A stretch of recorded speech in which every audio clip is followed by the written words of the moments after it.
In West Africa, where Guineans headed to the polls on Sunday in a highly anticipated referendum on a new draft constitution.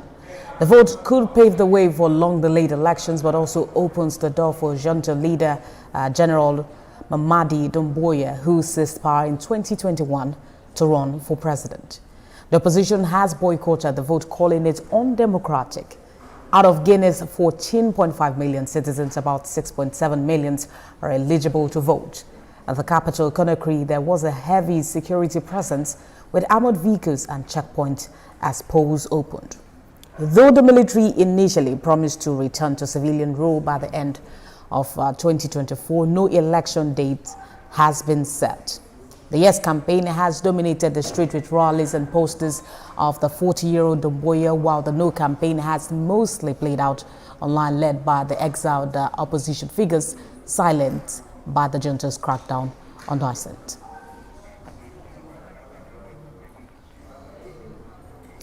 And for more on this development, I'm joined by Professor of International Relations and Strategic Studies, David Awurawo. Thank you for joining us at this time.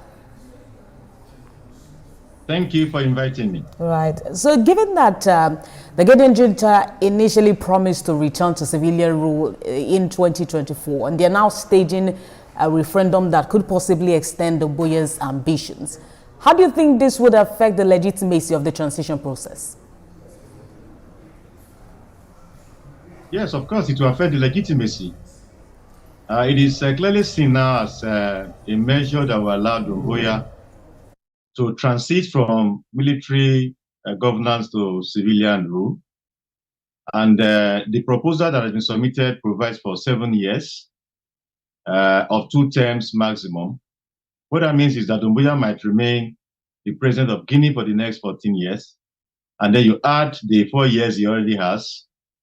So it follows a familiar pattern among military leaders in Africa. They stage a coup, they come in, they promise democratic transition, they don't keep to the promise. Then they transit to civilian governance.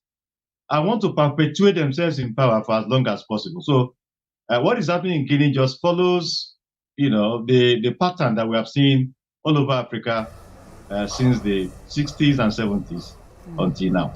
And this may mean that perhaps the intention was to stay in power even from the beginning.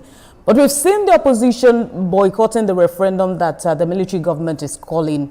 They have described it as undemocratically.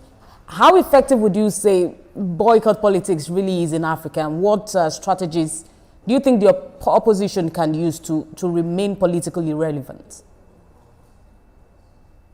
Sometimes it may just be that participating will make sense.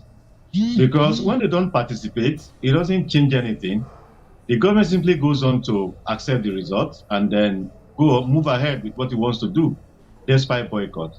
So perhaps if they participate, they might be able to swing things in the other direction and change things for according to what they wish.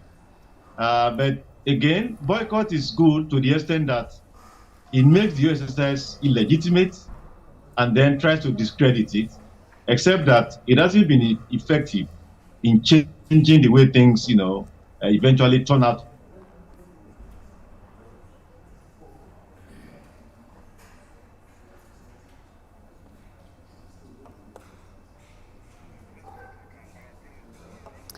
That's the Professor of International Relations and Strategic Studies, David Awurawo, talking to us about the Guinean referendum as Guineans plan to move to the polls. Professor, I'm hearing that you're back with us. Go ahead with your thoughts. Well, like I was saying, the boycott is, it puts some dark spots on the entire process. But it could also be counterproductive because it will make the yes to be easy to attain. And the fact that it is boycotted will not make the government to reject it. And so maybe it would have been better for them to participate. They could swing opinion the other direction and make it impossible for the constitution to be adopted. And that could have been a better approach than boycotting because historically, boycotts haven't changed anything as far as decisions of governments in Africa are concerned. It's concerned, right. So let's talk about what this really means for people in Guinea at this time. Every military presence was reported during the polls, and in situations like this where security has been used as a means of, tightening control during elections. How do you think citizens themselves can distinguish between genuine protection from the government and intimidation? That is one thing about African politics. It seems that a large number of the citizens are not well informed about what is happening. And so they simply follow what the government is prescribing.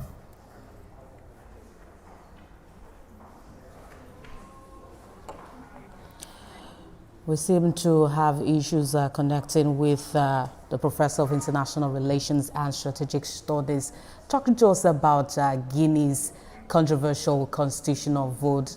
Professor, I hear you're back. Please wrap up your thoughts. Hello, can you hear me? Yes, go ahead. Okay. The government, the Doumbouya government still has, support from a large section of the Guinean population, which is surprising because they are not able to see through the fact that when this guy is coming like this, they want to stay for forever. And the longer they stay, the less effective they tend to become.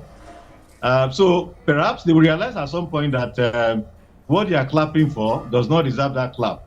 But they always realize too late, and that is a tragedy.